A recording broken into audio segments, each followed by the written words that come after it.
எலியாவுக்கு பயங்கர டென்ஷன், உள்ளுக்குள்ள ஒரு பயம் வந்துருச்சு.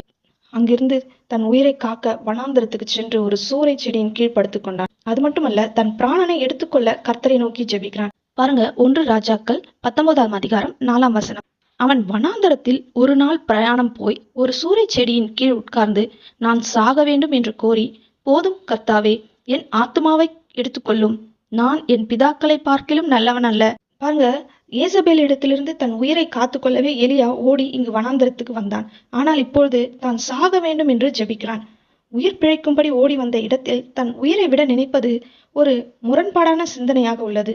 இது ஒரு நாளில் உண்டான மாற்றம். உயிரோடு வாழ வேண்டும் என்பதுதான் எலியாவின் சிந்தனை. ஆனால் தான் சாக வேண்டும் என்று ஜெபிப்பது சாத்தானின் சிந்தனையாக உள்ளது.